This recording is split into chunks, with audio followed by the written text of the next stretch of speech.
Chicken pakora তোমরা অনেকেই খেয়েছো, তবে ডিমের এত লোভনীয় পকোড়া আজ তোমাদের আমি করে দেখাবো। আশা করছি তোমাদের খুব ভালো লাগবে। তো বন্ধুরা, স্বপ্নাস ডায়েরিতে সবাইকে অনেক ওয়েলকাম জানাই।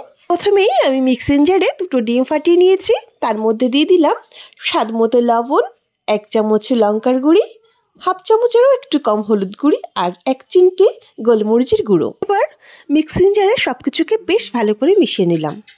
মিক্সিতে যদি সব কিছুকে মিশিয়ে নেওয়া হয় তাহলে শুকনো লঙ্কা, হলুদ সব কিছু বেশ ভালো করে ডিমের সঙ্গে মিশে যাবে। আর তোমরা যদি চামচ দিয়ে সেটাকে মিশিয়ে নিতে চাও তাহলে কিন্তু ভালো করে মেশানো যাবে না।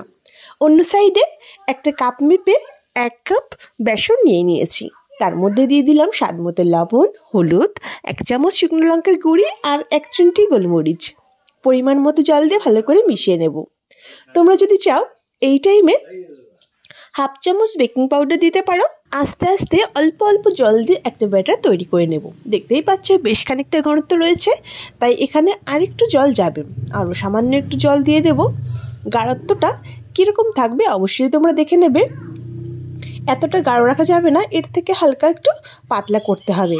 তাই এখানে আমি আরেকটু জল অ্যাড করছি। আমি রুম টেম্পারেচারে থাকা নর্মাল জলই দিচ্ছি। দেখো আরেকটু জল দিয়ে দিলাম। একটু জল দিয়ে পারফেক্ট ব্যাটারটা তোমাদের দেখাচ্ছি। চামচ দিয়ে উঁচু করলে দেখো ঠিক এইরকম হবে, আর চামচের গায়ে কিন্তু লেগে থাকবে, তাহলে বুঝতে হবে পারফেক্ট ব্যাটার তৈরি হয়েছে। এইরকম ব্যাটার যদি তোমরা তৈরি করো তাহলে যে কোনো চপ কিন্তু তোমরা ভেজে নিতে পারো। আলু, বেগুনি যে কোনো কিছু এইরকম বেসনের ব্যাটারে তোমরা ভেজে নিতে পারো। অন্য সাইডে কড়াই বসিয়ে দিয়েছি, দিয়ে দিলাম সামান্য সরষের তেল। এইবার তেলটা ভালো গরম হয়ে গেলে কিছুটা ডিম দিয়ে আমি চারিদিকে ছড়িয়ে নিয়েছি। চারিদিকে ছড়িয়ে দিলে হালকা যখন একটু ভাজা ভাজা হয়ে আসছে এক সাইড দেখে আমি উল্টে একটা রোল আকার তৈরি করে নিচ্ছি। খুবই নর্মাল যেভাবে আমরা ডিম অমলেট করে থাকি ঠিক সেই একইভাবে দেখো খুব সুন্দরভাবে একটা রোল আকার করে তৈরি করে নিলাম। রোলের আকার করে এক সাইডে আমি রেখে দিচ্ছি। যেহেতু আমি এই রোলের আকারটা আর একটু মোটা করতে চাই, তাই আরও কিছুটা ডিম আমি দিয়ে দিচ্ছি, যেটা আমি আগেই গুলে রেখেছিলাম। কিছুটা দিয়ে একটু রোল আকার করে নিলাম, আরও কিছুটা বাকি রয়েছে সেটুকু দিয়ে ঠিক একইভাবে চারিদিকে ছড়িয়ে দিয়েছি যাতে ডিমের অমলেটটা আর একটু মোটা হয়। তো সেই একইভাবে আমি রোলের আকার তৈরি করে তুলে নেব। দেখতেই পাচ্ছ খুব সুন্দর রোলের আকার তৈরি হয়ে গেল। এবার আমি তুলে নিচ্ছি অন্য পাত্রে। এবার এটাকে ছুরির সাহায্যে পিস পিস করে কেটে নেব। ছোট করেই কেটে নিচ্ছি। তবে তোমরা যদি এর থেকেও একটু মোটা করে অমলেটটা করতে চাও তাহলে কিন্তু আরও একটু পাতলা করে কেটে নিতে পারো।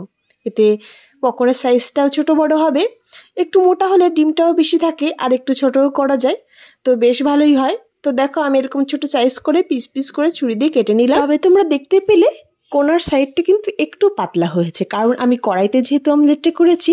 তোমরা যদি সমান পাত্রে এই অমলেটটা করতে পারো তাহলে কিন্তু অনেকটাই সব জায়গায় সমান থাকবে। অন্যদিকে বেসনের ব্যাটারটা নিয়ে এসেছি।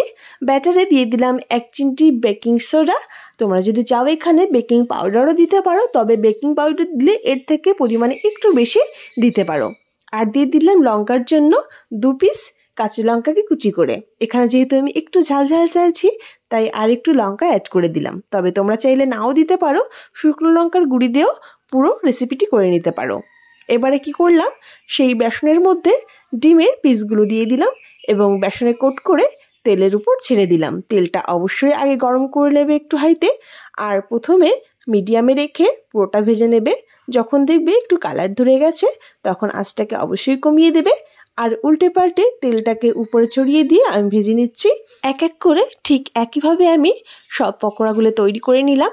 এখানে যদি তোমরা ডুবো তেলে পকোড়াগুলো ভেজে নিতে পারো তাহলে কিন্তু এই তেলটা উপরে দেওয়ার প্রয়োজন হবে না। যেহেতু এখানে পকোড়াগুলো তেলের মধ্যে পুরোপুরি ডুবে যাচ্ছে না, তাই তেলটা একটু ছড়িয়ে দিলাম যাতে ভাজিটা খুব সুন্দরভাবে হয়ে যায়। ঠিক একইভাবে এরকম এক এক করে সব পকোড়াগুলো ভেজে নেব। বেশ লাল লাল কালার যখন ধরে যাবে সেই পর্যায়ে তুলে নেব। এতটা মুচমুচে আর এতটা লোভনীয় হয় সে আর বলার নয়। সন্ধ্যার সময় চা বা কফির সঙ্গে এইরকম গরম গরম ডিমের পকোড়া যদি তৈরি করা যায়, বাড়ির সবাই এতটা খুশি হবে। তো বন্ধুরা দেখতে পাচ্ছি এক এক করে কিন্তু সব পকোড়াগুলো আমি ভেজে নিলাম। ঠিক একইভাবে প্রথমে একটু হাইতে রাখবে আর পরে লো করে একটু লাল রং ধরে গিয়ে তুলে নেবে। আস্তে আস্তে সব পকোড়াগুলো আমি এইভাবে ভেজে নিয়েছি। তো বন্ধুরা রেসিপি কিন্তু আমাদের পুরোপুরি রেডি। সব পকোড়াগুলো ভেজে তুলে নিয়েছি। এইবার খাওয়া দাওয়ার পালা। এত লোভনীয় রেসিপি এত কম উপকরণে আর এইরকম সহজেই তৈরি করা যায়, তোমরা একবার তৈরি করলে সেটা বুঝতে পারবে। তো তোমাদের কেমন লেগেছে প্লিজ আমাকে কমেন্টে জানিও। আর যদি ভালো লেগে থাকে আমার ভিডিওটি, প্লিজ আমার চ্যানেলটি সাবস্ক্রাইব করে আমার পাশে থেকে তোমরা আর তোমাদের বন্ধুদেরকেও শেয়ার করে দিও। সবাইকে অনেক ধন্যবাদ পুরো ভিডিওটি দেখার জন্য।